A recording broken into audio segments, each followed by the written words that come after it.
السلام عليكم ورحمة الله وبركاته. حبايبي عاملين ايه؟ انا قلت اسلم عليكم واقول لكم عاملين ايه، يا رب تكونوا بخير. بصوا بقى، عندك كوباية رز زي دي، تعالى اقول لك هنعمل ايه. عندك بصلة متعصجة زي دي كده، هقول لك هنعمل ايه. طبعا عندك بقى نص كوباية عصير. انا اقول لك انتوا عاملين ايه يا رب تكونوا بخير.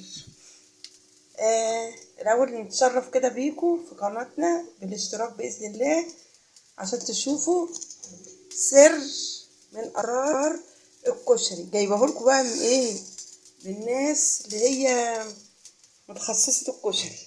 حاجة بقى جميلة قوي يا جماعة. وكمان الفيديو ده للمبتدئين.